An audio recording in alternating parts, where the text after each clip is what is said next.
Anthony Gordon odds from Betfair, as of when this post was made. Liverpool are 10 to 11 on to sign Anthony Gordon. And to stay at Newcastle, he's 2 to 1. Now, I've been reading the Athletic comment section where there are some, quite frankly, deluded Newcastle fans who don't believe two things. They don't believe that, one, Newcastle only signed Anthony Gordon in a 3.5-year deal, because even they're flabbergasted at how stupid that is. And secondly, they don't believe that he wants to come to Liverpool and that Liverpool want him. I'm telling you, without any hesitation, he wants to come to Liverpool, and Liverpool very, very, very much like Anthony Gordon. Like I've always said to you, I don't know if it's a this summer thing. I don't know if it's a January thing or a next summer thing. But it looks like it is going to happen, and the bookies are backing that up as well. The money is going on Liverpool signing Anthony Gordon. Bookies odds just reflect where people are putting money. So it's 10 to 11 from to come to Liverpool and 2 to 1 from to stay at Newcastle.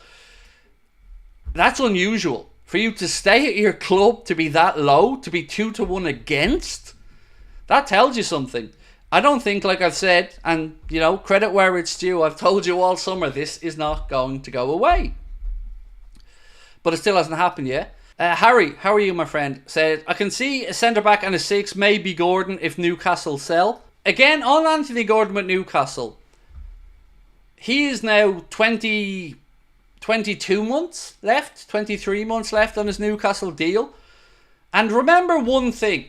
So, I've heard a lot over the past week about people saying, well, Craig, Newcastle have sorted out their PSR issues. And they have.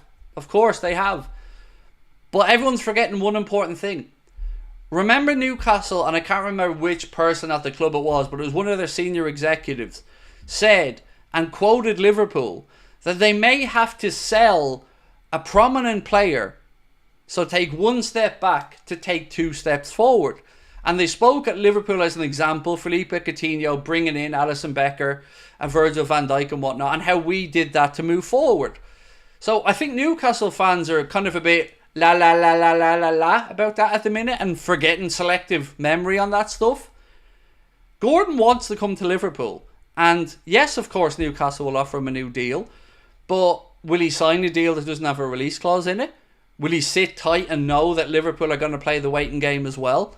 I really feel like Anthony Gordon's going to end up at Anfield at some point, and it's just a matter of time. I'm not saying it's this summer, I don't know when it'll be, but I'm very, very sure that the fondness is there on both sides. Sam, how are you, mate? Said, Gay deemed too much by Liverpool according to Football Insider. That's not true. I can tell you without any hesitation that that's not why Liverpool didn't go after Mark Gay. I know David said he's not in our type of player, but I hope it's not because of money. It isn't.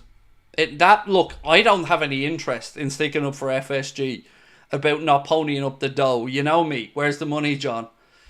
But truly, it's not just David. Having learned from David about that issue with the aerial prowess, I did poke and probe a little bit further with a couple of other journalists and fan channels. I hear a couple of things. And again, the perceived wisdom was genuinely that Liverpool aren't in for him. So, I'm not saying I agree with it. I think he's a very good centre-back. I've said this for a year or so now. And I would like Liverpool to be there. But the only people we know now that have put an offer in are Newcastle. But, let me just pose this to you. Where do we think Newcastle are going to get the money from? If they're looking at bringing in £60 million centre-backs and a couple of other players, they're going to have to fund that somehow. And they've just squeezed past PSR for this round.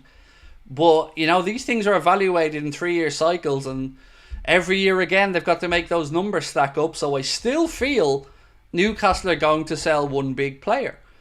Perceived wisdom last season was it was likely going to be Bruno Guimaraes, but I don't think anybody wants to pay £100 million for Bruno Guimaraes at the moment. Isak, we know, was offered to Liverpool, but it's Gordon. For me, that's the one that's the most likely to be sold. So, another report said Liverpool's interest in Anthony Gordon remains, as does the winger's interest in securing a move to Anfield. If Gordon delays signing a contract extension, Newcastle have a decision to make. Yes, they do. And again, not to toot my own horn here, but I've been saying this all summer.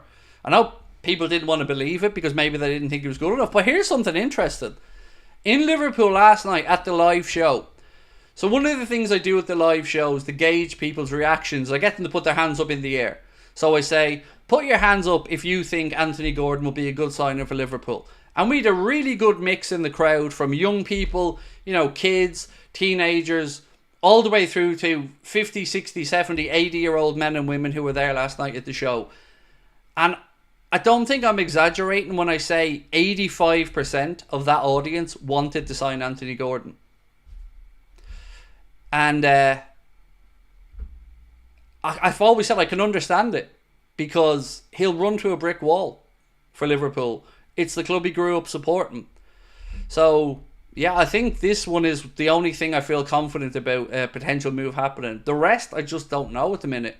I'm patiently waiting, the same as you and everybody else. Even journalists I speak to truly don't seem to know of the targets. So, Newcastle sources are saying Paul Mitchell, who arrived back in the UK yesterday, is set to resume talks with Anthony Gordon tomorrow in an attempt to agree a new contract with him. Yeah, see, I don't buy that either. I think they'll do what they have to do publicly, but I still feel ultimately, if Anthony Gordon signs a new deal at Newcastle, I still won't believe it. He's not going to come to Liverpool, because if I'm him and his agent, the only way I'm signing that new deal is with a release clause that guarantees if Liverpool come in at a certain number that he can make the move.